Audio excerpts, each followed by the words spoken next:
लगे हुए थे। अस्सलाम वालेकुम एवरीबॉडी। यहाँ पे एक्वेरियम स्टार्ट हो गया बनना, सिलिकॉन लगाना स्टार्ट कर दी अभी बैक साइड से जी। पहला शीशा रख दिया आज, अभी अब इसको चेक करेंगे कि क्या साफ बनता है। हाँ इस तरह भर दो ना, वो जो कट बना हुआ है उसी में।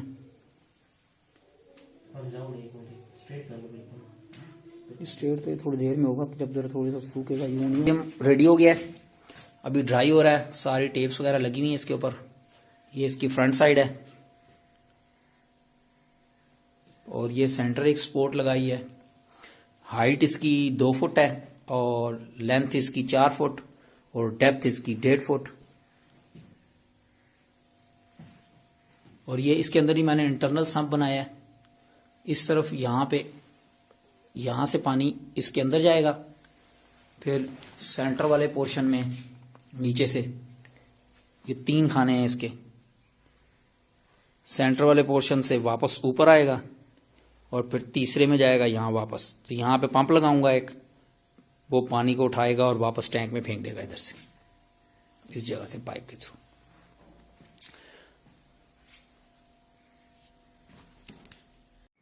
ये मेरे एक्वेरियम की पिक्चर है। इसमें अगर हम देखें तो मैंने 8 mm का ग्लास यूज किया था सब साइड पे। बॉटम साइड पे मेरे पास 12 mm का ग्लास होना चाहिए, लेकिन मेरे पास 12 mm अवेलेबल नहीं था, इसलिए मैंने 8 mm और 5 mm दोनों को ज्वाइंट करके सिलिकॉन से 13 mm का फिर बनाया था। वर्किंग ठीक कर रहा है, लेकिन बेस्ट होता अगर 12 mm का मिल जाए। टॉप साइड पे ये मैंने 12 mm का एक पीस लगाया, 6 इंच लेंथ का, ये वाली स्पोर्ट के लिए, और इसको हम ब्रेसेस भी कहते हैं। और ये बॉटम साइड पे भी आप लगाएंगे, ये लगी हुई है 1 इंच हाइट की फुल लेंथ में 8 mm थिकनेस का ये ग्लास है। ये ऑल 3 साइड पे लगाएंगे, दिस साइड भी और इसकी फ्रंट साइड पे भी। ये इस साइड पे 6 इंच का सम्प फिल्टर बना हुआ है, इंटरनल सम्प। तो इस साइड पे ये ग्लासेस वैसे ही डबल हो गए इंटरनल सम्प की वजह से, इसलिए यहां पे ब्रेसेस लगाने की जरूरत नहीं है।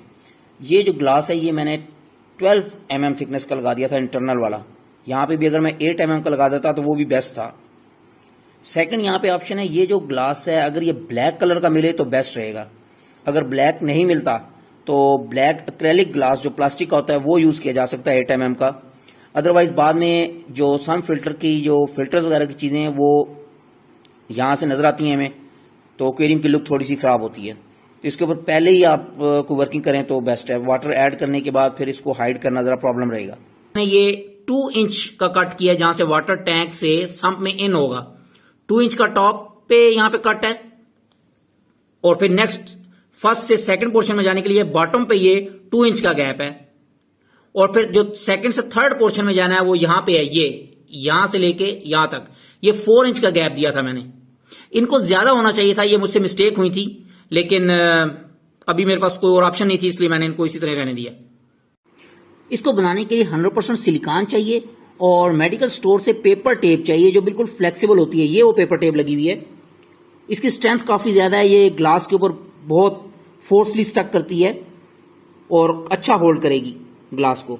और नियर अबाउट 8 डेज इसको इसी तरह स्टे करने दें, ड्राई होने दें, क्योंकि ये सिलिकॉन आफ्टर 24 आवर ड्राई हो जाती है, लेकिन इसकी स्मेल स्टिल रहेगी। जितने mm का ग्लास यूज करेंगे उतने ही डेज इसको स्टे करें। अब ये 8 mm का ग्लास मैंने यूज किया है, इसलिए मैं इसको 8 डे के लिए ड्राई होने के लिए स्टे करूंगा और उसके बाद फिर इसमें लीकेज टेस्ट करेंगे और फिर इसको नेक्स्ट प्रोसेस स्टार्ट करेंगे। एक्वेरियम का फ्रेम बन गया, जिस स्टैंड बनाया इसके ऊपर मैंने ये प्लाई की शीट लगाई है, ये वाली, उसके ऊपर ये फोम शीट लगाई है ताकि जो शीशे के ग्लास का वेट हो वो ये बैलेंस कर ले, अगर अनबैलेंस है शीट तो नीचे वाली। एक्वेरियम दोबारा रखा है इसके ऊपर, जब पहले रखा था तो उसके बाद हमने चेक किया कि टेबल की स्पोर्ट्स कम है, तो फिर उसके बाद ये सेंटर वाली दोबारा लगाई, ये वाली भी, और इधर भी सेंटर में एक और कंप्लीट सारी तरफ। तो वाटर इज कंप्लीट फिल हो गया एक्वेरियम में फर्स्ट टाइम, और मैंने यहाँ सन फिल्टर को भी फुल कर दिया है चेक करने के लिए, अगर कोई लीकेज है तो अभी पता लग जाएगी।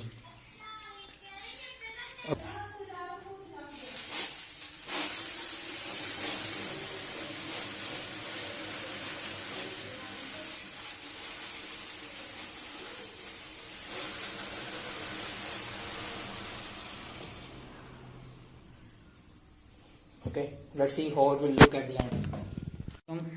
Now I placed the bajri inside the aquarium tank. Now I am going to put the stone. Here I bring the stones from near River Indus. Now I will select which one is good. Then I will put one by one.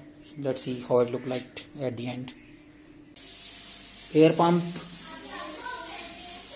stones, flowers, everything is connected. Here water pump is also running in the filter. From this side water is coming into the filter, and from here passing from here, then from this pipe water is going back to the tank. Now I will keep it like this for 2 weeks minimum. Then we shall bring the fishes. सबसे पहले मैंने इसमें नीचे बहुत ज़्यादा stones रखे हुए थे जब मैंने नया बनाया था. स्टोन्स उस टाइम मुझे बहुत ही अच्छे लग रहे थे और उसके ऊपर हिडन प्लेसेस बनानी थी सिकलेट के लिए, इसलिए मैंने वो रख दिए थे. लेकिन स्टोन्स रखने की वजह से उसमें वेस्ट बहुत ज़्यादा स्टक होता है और फीड भी जो है वो भी उसमें जाके स्टक होती है जो कि फिशेस नहीं खा सकती फिर, और वो फिर अमोनिया क्रिएट करती है और उसकी वजह से मेरे पास अमोनिया स्पाइक आई होगी इसमें और 10 फिशेस डेड हो गई. इसलिए मैंने ये सारे स्टोन खत्म कर दिए इसमें से. और अब मैं लास्ट जो एक मॉडिफिकेशन करने का सोच रहा हूँ कि ग्रेवल चेंज करूँ. मैंने ये ऑब्जर्व किया कि ग्रेवल ठीक नहीं है. ग्रेवल से थोड़ी ब्यूटी आती है, फिशेस थोड़ा खुश रहती हैं, उससे हैप्पी रहती हैं, लेकिन अगर सैंड डाल दी जाए, वाइट सैंड, तो उससे ज़्यादा अच्छा रहेगा क्योंकि ग्रेवल्स में वेस्ट बहुत स्टक रहता है. अब अगर मैं इसको 3-4 डेज के बाद भी वैक्यूम करूं तो डेली भी अगर वैक्यूम करूं तो डेली भी जब आप वैक्यूम करेंगे तो उसमें वेस्ट होगा स्टक हुआ. जैसे ये भी छोटे छोटे वेस्ट के पार्टिकल हैं, ये इसके अंदर सारे स्टक हैं. सम फिल्टर बेस्ट काम कर रहा है, इसीलिए ये बिल्कुल क्लीन है. आज तकरीबन 2 वीक या 3 वीक होने लगे हैं, मैंने क्लीन नहीं किया. बेस्ट क्लीनिंग है अभी. और वाटर भी थैंक्स गॉड क्रिस्टल क्लियर है, बिल्कुल ऐसे लग रहा है जैसे वाटर है ही नहीं, इतना क्लियर है. एट लास्ट काफी स्ट्रगल और चेंजेस के बाद अब मेरा एक्वेरियम इस लुक पे है. इसमें मैंने जब ग्रेवल को रिमूव किया और फिर मैंने कुछ अर्सा इसको बेयर बॉटम रखा, लेकिन फिशेस में प्रॉब्लम आ गया क्योंकि वाटर की पीएच अनस्टेबल हो गई थी. फिर मैंने इसमें सैंड ऐड की, लेकिन उससे भी स्टेबल नहीं हुआ सिस्टम. फिशेस में प्रॉब्लम ही रहा, पीएच स्टेबल नहीं हो रही थी.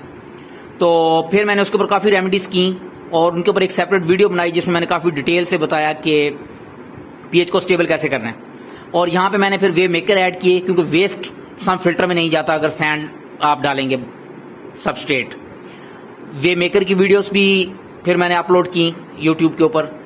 नेक्स्ट, नाइट्रेट का जो प्रॉब्लम था, जिस वजह से मैंने जो ग्रेवल सबस्ट्रेट था उसको रिमूव किया था, वो स्टिल वहीं पे था. नाइट्रेट कम नहीं हो रहे थे, उस वजह से आपको even after 1 week 30% water change करना पड़ता है. ये एक काफी टाइम स्पेंडिंग जॉब है जो एवरी वीक आपने करनी है अगर आप फिश हॉबी रखेंगे. थैंक्स गॉड ये मैंने जो लावा रॉक डाली हुई है, ये ब्लैक कलर के जो स्टोन है ये लावा रॉक है, नॉर्मल स्टोन नहीं है. इनकी वजह से अब इवन के मैं 40 डेज के बाद 30% या 40% वाटर चेंज करता हूं. उसमें वाटर भी सेफ होता है और टाइम भी सेफ होता है और मेंटेनेंस फ्री टैंक है. इसकी भी मैंने वीडियो अपलोड कर दी है यूट्यूब के ऊपर. और जो लास्ट मेरा सम फिल्टर जो मैंने ग्लास कट कर दिए थे रॉन्ग, उसकी वजह से बहुत प्रॉब्लम रहा. जो वाटर का फ्लो है या वाटर का लेवल है सम फिल्टर में वो डाउन रहता था काफी, उस वजह से वेस्ट क्लीन नहीं होता था, सम फिल्टर में नहीं जाता था. उसके ऊपर काफी स्ट्रगल हुई और उस पर फिर मैंने सेपरेट वीडियो बनाई. ये जितनी भी वीडियो मैंने बनाई टॉपिक्स के ऊपर, इन सब की डिटेल या लिंक्स मैं डिस्क्रिप्शन में पेस्ट कर दूंगा. अगर कोई मेरा दोस्त देखना चाहे तो वहां से देख सकता है. और मैं ये कहूंगा कि अगर आपने फिश हॉबी स्टार्ट करनी है तो बहुत ज्यादा पेशेंस चाहिए. स्टार्ट में बहुत प्रॉब्लम होंगे, एटलीस्ट 5-6 मंथ तो फिशेस डेड भी होंगी और इवन के उसके बाद भी काफी इशू रहते हैं लाइफ के साथ. जिस तरह प्रॉब्लम रहते हैं इस तरह फिश हॉबी में भी प्रॉब्लम रहते हैं, इसलिए कोई टेंशन नहीं लेनी. सिर्फ ये है कि जो वीडियोस मैंने लिंक्स जिनके दिए हैं, अगर कोई दोस्त मेरा देख लेगा तो मे भी उसको हेल्प पहले हो जाएगी बाद में आने वाले प्रॉब्लम्स की. जो मुझे फेस हुए वो उनसे थोड़ी सी इन्फॉर्मेशन ले सकता है और इससे ज्यादा भी अगर कोई वीडियोस वगैरह देखें तो अच्छा ही रिजल्ट हो सकते हैं. और नेक्स्ट जो लास्ट पॉइंट है, अगर आपने फिश हॉबी स्टार्ट करनी है और आप ये देखना चाहते हैं कि मेरा जिस एरिया में मैं रहता हूँ वहाँ एम्बिएंट टेम्परेचर क्या है, ये बहुत जरूरी है. अगर ज्यादा कोल्ड रहता है तो फिर आपको हीटिंग सिस्टम अरेंज करना पड़ेगा पहले, और अगर आप समर एरिया में रहते हैं तो फिर आपको कूलिंग सिस्टम अरेंज करना पड़ेगा, अदरवाइज फिशेस डेड ही होंगी, सर्वाइव नहीं करेंगी long term, may be 1 month 2 month 3 month survive करें। अब ये जो मेरे पास फिशेज हैं इनमें से 7-8 फिशेज 3 ईयर्स से हैं मेरे पास, और बाकी मैंने ये न्यू कलर की वजह से ऐड करता रहा, कोई डेड भी होती नहीं, लेकिन थैंक्स गॉड अभी बेस्ट चल रहा है। अगर मैं इसका फार व्यू करूं, ये डिटेल मेरा एक्वेरियम है फुल इस टाइम। होप कोई दोस्त मेरा ये वीडियोस देखेगा और उसकी कोई हेल्प होगी। Thanks for watching, take care, bye bye.